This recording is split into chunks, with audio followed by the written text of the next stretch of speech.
Hi hello friends, welcome back to my channel. இன்றைக்கி நம்ம சமையலில் சண்டே ஸ்பெஷலுன்றதுனால சிக்கன் பட்டர் பிரியாணி தான் செய்ய போகிறோம். ஸோ இது மாதிரி நீங்கள் இது வரைக்கும் யாரும் ட்ரை பண்ணலன்னா கண்டிப்பாக நீங்கள் ட்ரை பண்ணி பாருங்கள். எனக்கு கமெண்டில் சொல்லுங்கள் எப்படி வந்துருக்குன்னுட்டு. ஸோ ரொம்பவே சூப்பரான டேஸ்ட்டான ஒரு பிரியாணி தான் ஃப்ரெண்ட்ஸ் இது.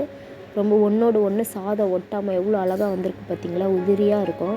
ஸோ இந்த மெத்தடில் நீங்கள் ட்ரை பண்ணி பாருங்கள். ஸோ பிகினர்ஸ் கூட இந்த பிரியாணியை ரொம்ப டேஸ்ட்டாக செய்யலாம் ஃப்ரெண்ட்ஸ். ரொம்ப ஈஸியாகவும் செய்யலாம். சமைக்க தெரியாதவங்க கூட இந்த மெத்தடில் செஞ்சிங்கன்னா பிரியாணி சூப்பராக செய்யலாம் ஃப்ரெண்ட்ஸ். பாருங்கள் எவ்வளோ சூப்பராக வந்திருக்கு. இதை வாங்க எப்படி செய்யலான்றதை நம்ம வீடியோக்குள்ளே போயிட்டு நம்ம செஞ்சு பார்க்கலாம்.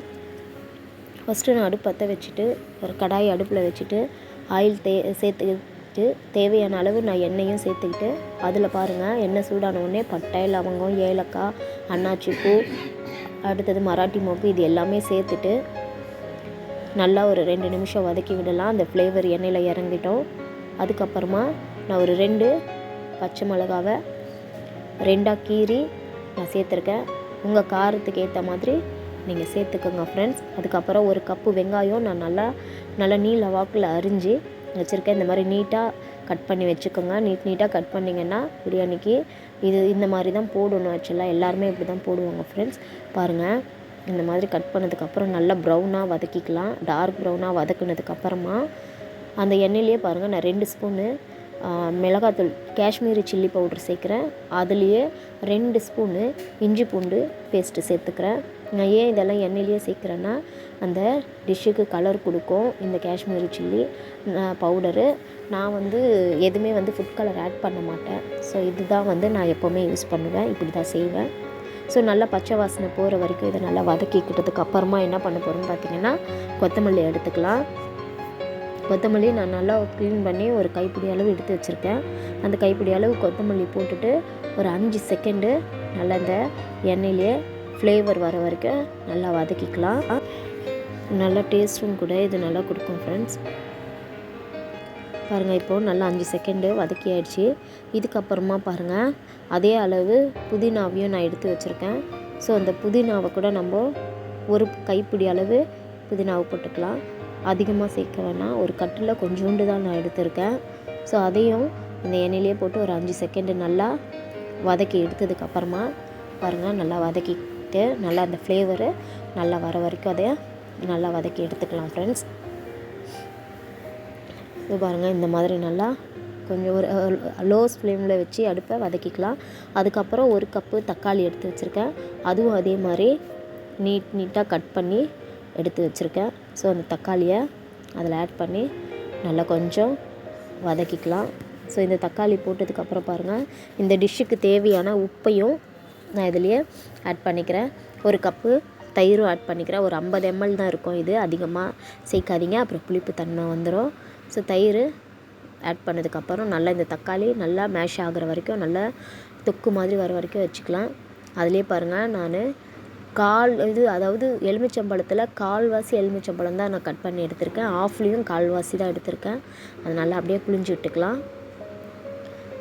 இப்போவே புழிஞ்சு விட்டிங்கன்னா நல்லா மிக்ஸ் ஆகும்போது சாப்பாடோட எல்லாமே மிக்ஸ் ஆகிடும். ஸோ பாருங்கள் தக்காளி இந்த மாதிரி நல்லா ஜூஸ் மாதிரி வந்துச்சு பார்த்திங்களா, நல்லா தக்காளி தொக்கு மாதிரி வந்துடுச்சு. ஸோ இந்த ஸ்டேஜில் நம்ம என்ன பண்ண போகிறோம்னா சிக்கன் சேர்த்துக்கலாம். சிக்கன் நான் கழுவி வச்சுருக்கேன். ஸோ 1/2 கிலோ சிக்கனையும் எடுத்து நான் ஆட் பண்ணிக்கிட்டேன். சிக்கன் ஆட் பண்ணதுக்கப்புறம் அந்த மசாலாலாம் நல்லா மிக்ஸ் ஆகிற மாதிரி நல்லா வதக்கி விடுவோம். ஸோ நல்லா கிளறி கொடுத்ததுக்கப்புறமா பாருங்கள் நல்லா கிளறுங்க. ஸோ இப்போது நல்லா எல்லாமே மிக்ஸ் ஆகி ஒரு 2 நிமிஷம் அப்படியே அதை விட்டு மூடி போட்டு நம்ம அப்படியே கொதிக்க விடலாம். அந்த சிம்மில் வச்சு அது நல்லா அந்த சிக்கனை வேகிற அளவுக்கு நம்ம மூடி போட்டு வேக வைக்கலாம் ஃப்ரெண்ட்ஸ். பாருங்கள் இப்போ நம்ம ஒரு 40% அந்த சிக்கன் இதுலேயே வேக வச்சிட்டோம். ஸோ எண்ணெய் நல்லா தெரிஞ்சு வரட்டும். பாருங்கள் இந்த மாதிரி பிரியாணி செஞ்சிங்கன்னா இது ஒரு ஸ்டைலில் இது ஒரு டேஸ்ட்டு கூட கொடுக்கும் ஃப்ரெண்ட்ஸ். நீங்கள் ட்ரை பண்ணி பாருங்கள். ஸோ இது நல்லா வதக்கி எடுத்தாச்சு.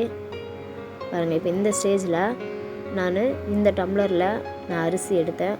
ஸோ அதனால் அதே டம்ளரில் நான் அரிசி அளந்துக்கிறேன். நான் பாஸ்மதி ரைஸ்ன்றதுனால ஒரு கப்புக்கு 1.25 கப்பு நான் தண்ணி எடுத்துக்கிட்டேன்.